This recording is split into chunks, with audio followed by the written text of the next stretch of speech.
Hello guys, welcome to my channel CSC ज्ञान।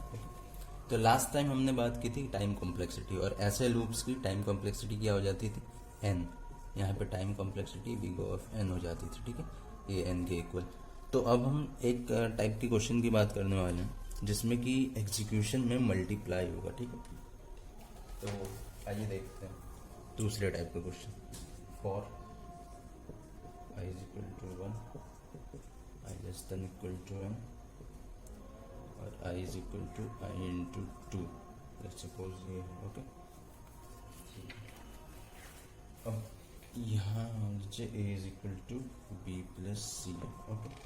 अब ठीक है, इसकी एग्जीक्यूशन देखिए, इसकी टाइम कॉम्प्लेक्सिटी क्या होगी ये आपको देखनी है, ठीक है।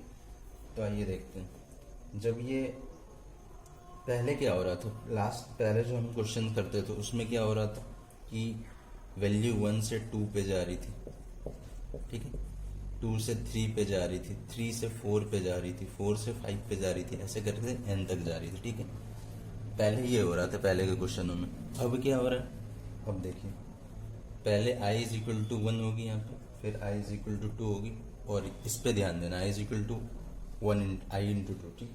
तो अब क्या हो रहा है, अब ये पहले 1 पे वैल्यू 1 से गई 2 पे, 2 से ये डायरेक्ट 4 पे जा रही है, ठीक है, और 4 से ये डायरेक्ट 8 पे जा रही है। एग्जीक्यूशन देखिए, i is equal to i into 2 है, ओके, ठीक है। अब तो क्या होगा, ये जो स्टेप जहाँ पे टर्मिनेट होगी तब तो काफी कम स्टेप्स इसे लगेंगे, ठीक है।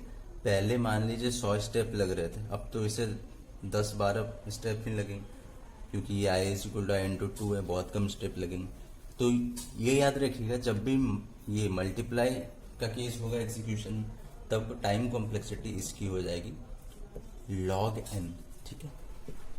मैथमेटिक का कॉन्सेप्ट है, ठीक है, log n हो जाएगी। log n मतलब, क्योंकि log n हमेशा n से छोटा ही रहता है, लॉगरिथमिक फंक्शन बहुत छोटा फंक्शन होता है, तो इसीलिए जब भी आपको क्वेश्चन में दिखे कि इनटू है एग्जीक्यूशन में, तो टाइम कॉम्प्लेक्सिटी समझ जाइए log n है, ठीक है। ओके, ये बहुत ही इंपॉर्टेंट कॉन्सेप्ट है, नोट कर लीजिएगा, लॉगरिथमिक कॉन्सेप्ट, ठीक है। एक क्वेश्चन है जैसे i is equal to 64 to i is equal to 1, ठीक है, and i is equal to i by 2। हमें इसकी एग्जीक्यूशन देखनी है और टाइम कॉम्प्लेक्सिटी निकालनी है, ठीक है। क्या होगा, फंक्शन वेरी कैसे कर रहा है आपको ये देखना है, ठीक है। पहले स्टेप में i इज इक्वल टू 64 है, और ये i इज इक्वल टू 1 तक जाएगी, ठीक है, और ये कंडीशन दी i is equal to i by 2। तो हो जाए फर्स्ट टाइम एग्जीक्यूट होगा ये, तो i बाई 2 क्या हो जाएगा, 32 हो जाएगा, ठीक है।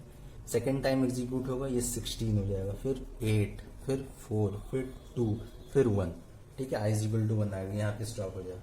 तो आप क्या देख रहे हैं, फर्स्ट टाइम में ये हुआ था, सेकेंड टाइम में ये, थर्ड में ये, फोर्थ टाइम में 4, फिफ्थ टाइम में 2, सिक्स टाइम में 1। तो आपने देखा कि 6 टाइम में ये एग्जीक्यूट हो गया, ठीक है। तो कितने कम समय में हो गया। हमने पिछले लास्ट लेक्चर में क्या पढ़ा था, जब ये लीनियरली वेरी कर रहा था, मतलब i इज इक्वल टू 1 जाएगा, i इज इक्वल टू 2 जाएगा, i इज इक्वल टू 3 जाएगा, तो हमारी टाइम कॉम्प्लेक्सिटी होती थी n, ठीक है। लेकिन यहाँ पे जब हम देख रहे हैं i is equal to i by 2 का जब फंक्शन हम लगा दिए, तो टाइम कॉम्प्लेक्सिटी n से सीधे 6 पे आ गई। तो आप समझ सकते हैं कितना कम हो गया टाइम कॉम्प्लेक्सिटी, मतलब हमने प्रॉब्लम को कितना आसान कर दिया ये स्टेटमेंट यूज करके, ठीक है।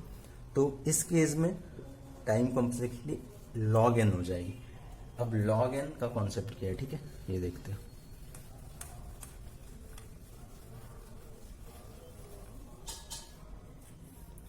log n greater then n, क्या ये सही है?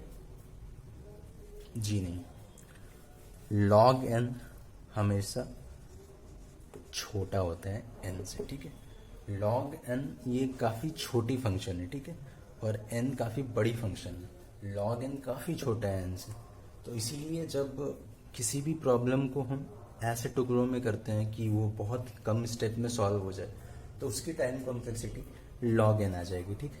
तो मेन इसके पीछे का रीजन ये था कि i is equal to i by 2, ये हम डिवीजन कर रहे थे हमारे प्रोडक्ट के साथ, ठीक है। हमारा जो भी आउटकम था वो डिवाइड करके आ रहा था, लास्ट टाइम जब हमने पढ़ा था a is equal to b plus c होता था, d is equal to e into f होता था। तो लास्ट टाइम जो हमने पढ़ा था वो एडिशन हो रही थी, इनटू हो रही थी, ठीक है।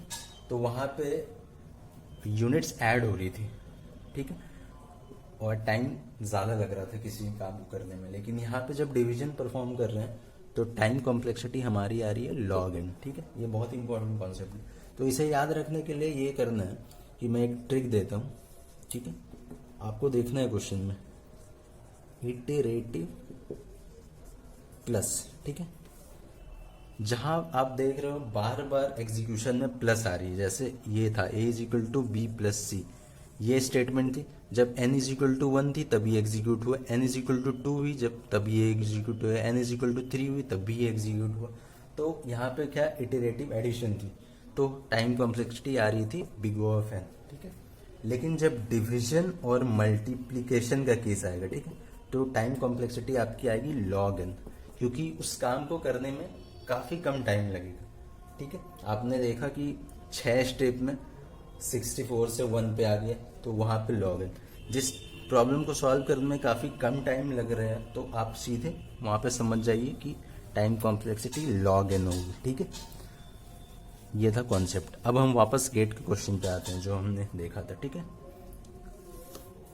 क्वेश्चन था ये, while n greater than 1 n is equal to n/2, okay, ये था क्वेश्चन। और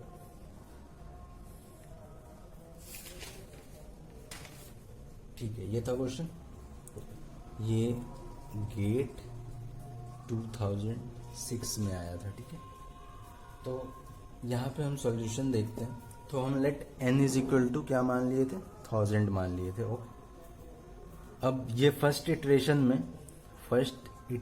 में एग्जीक्यूशन जब फर्स्ट टाइम होगी इसकी, तो अभी n की वैल्यू 1000 हमने मान लिया है, तो फर्स्ट इटरेशन में ये आ जाएगी 500, ठीक है।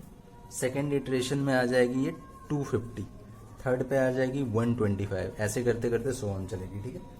तो जैसा कि आप देख रहे हैं ये डिवाइड का केस है, और हमें एग्जीक्यूशन से भी दिख रहा है, ठीक है। हमें एग्जीक्यूशन से भी पता चल रहा है कि ये एक्सपोनेंशियली डाउन आ रहा है, सॉरी मतलब लॉगरिथमिक डाउन आ रहा है, मतलब काफी तेजी से ये वैल्यू कम हो रही है। तो इसीलिए हम कुछ नहीं देखेंगे, बस लॉग एन इसकी टाइम कॉम्प्लेक्सिटी हो जाएगी, ओके। ये था ट्रिक। आपने डिवीजन देखना है और सीधे लॉग एन पे टिक मारना है, ओके। तो लॉग एन टाइम कॉम्प्लेक्सिटी हो जाएगी, ओके। थैंक यू, मिलते हैं दूसरे लेक्चर में।